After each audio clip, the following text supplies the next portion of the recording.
آقا تشریف فرماتے ایک چھوٹا سا بچہ ہے جو ننھے ننھے پاؤں سے چل کے مسجد نبوی میں پہنچ جاتا ہے. نام اس کا عمیر ہے. بمشکل سے بولنا سیکھا ہے اس نے. آقا کریم علیہ السلام کی خدمت میں کبھی وہ اپنے چچا جلاس بن سوید کے ساتھ جاتا ہے, کبھی وہ اکیلا بھی چلا جاتا ہے. ایک دن اس کا چاچا نہیں گیا لیکن بچہ گیا اور حضور کی بات سنی.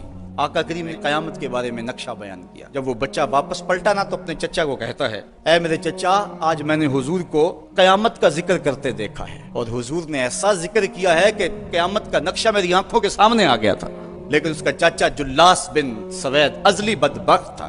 اس نے کہا, اللہ کی قسم اگر محمد سچا ہے نا تو ہم گدھوں سے بھی پھر گئے گزرے. جب یہ بات کہی اس نے تو اس بچے کے پاؤں تلے سے زمین نکل گئی کہ میرا چچا کیا بول رہا ہے, یہ تو مجھے انگلی لگا کے مسجد نبوی میں لے جایا کرتا تھا, یہ تو منافق نکلا. اس بچے نے جو لفظ کہا اب سنیے, اے میرے چچا, اللہ کی قسم میرے دل کو سب سے اچھا اگر کوئی لگتا تھا بندہ تو وہ تو تھا, آج سب سے زیادہ مجھے برا تو لگتا ہے. چچا جی, دو راستے جاتے ہیں. ایک راستہ تو یہ ہے کہ میں اللہ اور اس کے رسول سے خیانت کروں اور جو تیری بات ہے وہ رسول اللہ کو نہ بتاؤں, اور دوسرا راستہ میرے پاس یہ ہے کہ جو تو نے کہا ہے میں جا کے حضور کو بتاؤں, پھر جو ہو سو ہو. اس کے چچا جلاس بن سوید نے کہا, تو نا سمجھ سا بچہ ہے, چھوٹا سا بچہ ہے, تیری بات کس نے ماننی ہے, جا جو جی چاہتا ہے کہہ لے. وہ بچہ اٹھا اور حضور کی مجلس میں پہنچ گیا.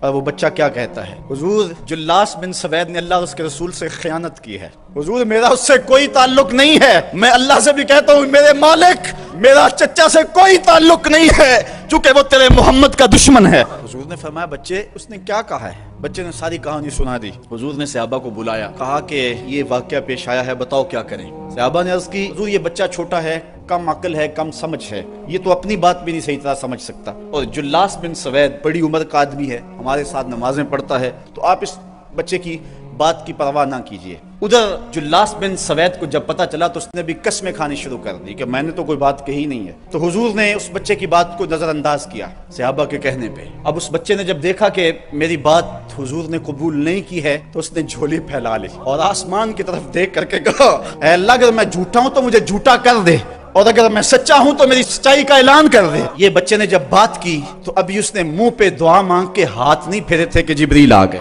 اور سورہ توبہ کی آیت نازل ہوئی. یہ قسمیں کھاتے ہیں کہ ہم نے یہ بات نہیں کی ہے, محبوب انہوں نے اسلام لانے کے بعد کلمہ کفر بولا ہے, اس نے بات کہی ہے. تو اللہ تعالیٰ کے محبوب نے اس بچے کو اپنے پاس بلایا. خوش آمدید وہ بچے جس کی 7 آسمانوں سے اوپر رب نے بھی گواہی دی ہے. حضرت عمر رضی اللہ تعالیٰ عنہ کا دور آیا, انہوں نے حضرت عمیر بن سعد انصاری رضی اللہ تعالیٰ عنہ کو حمص کا گورنر بنا دیا, اور پھر جب وہ فوت ہوئے تو حضرت عمر روئے, فرماتے کاش کہ میرے پاس عمیر جیسا کوئی دوسرا آدمی ہوتا اور میں مسلمانوں کی محافظت کے لیے اسے مقرر کرتا.